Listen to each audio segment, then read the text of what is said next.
Envy is one of the worst kinds of spiritual. Good evening, everybody. Today is October the 11th. We are reading Robert Greene's The Daily Laws. And used that stitch because he's talking about envy as a spiritual disease. Because when you are envious of a person, you're also envious of the God in that person, the God given talents, skills, what they've been blessed with. You're envious of that, which leads us into the title for today, which is Beware the Fragile Ego. Of all the human emotions, none is uglier or more elusive than envy. The sensation that others have more of what we want: possessions, attention, respect. We deserve to have as much as they do, yet feel somewhat helpless to get such things. But paradoxically, envy entails the admission to ourselves that we are inferior to another person in something we value. Not only is it painful to admit this inferiority, but it is even worse for others to see that we are feeling this.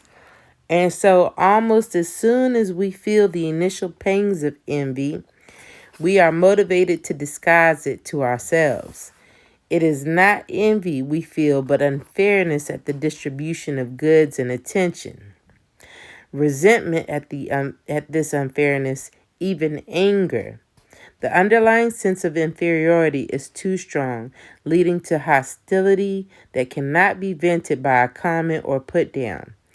Sitting with one's envy over a long period of time can be painful and frustrating. Feeling righteous indignation against the envied person, however, can be invigorating. Acting on envy, doing something to harm the other person, brings satisfaction, although the satisfaction is short-lived because enviers always find something new to envy. Daily law. Envy is perhaps the ugliest human emotion. Destroy it before it destroys you. Develop your sense of self-worth from internal standards and not incessant comparisons. The law of human nature. 10. Beware the fragile ego. The law of envy. So, this is a good one.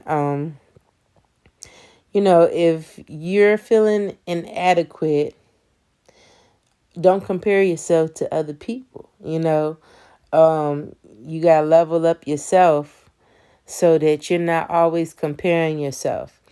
And I like one of the tricks that I use so that I'm not envious of, in society, they try to make us as women, always feel inadequate because maybe our shape or, I don't know, makeup, how pretty you are. We're always comparing it to people that aren't even real themselves. They're plastic. Whether it's what they put in videos, magazines, whatever, how they portray women in general. So you can't live up to that standard, and I don't even try. You got to be happy with yourself. And sometimes I like to think of it for me, this is what I do. Every time that I look at myself in the mirror, I say to myself, like somebody wants to look like me. Somebody's trying to get to where I am, in whether my shape or there's somebody that's bigger than me that's trying to get to where I'm at. So I need to be happy in my own skin and at whatever stage I'm in. I can't compare myself to other people because this is my body. This is what I was given. And I have to be happy in my skin. And, I do things, wear things that's going to make me feel good so that, whatever compliments I do get, those things make me feel good. And I'm not trying to compare myself to other people. So that's what works for me. I mean, you can find all types of ways to, it's called transmuting something, a negative thought, into something positive. And we can do that for anything, you know. If it was somebody that you dated and you sitting here psychologically worried about, well, somebody else got that problem. That's what I say. Somebody else got that problem. Then they weren't that good anyways if they your ex, you know what I mean? Jelly bean. So anyway, just try to transmute anything, which means transform anything that you're thinking that could be looked upon as envy or jealousy or whatever, and transmute it into something good and level yourself up so that you feel more confident. Focus on you and not what nobody else is doing.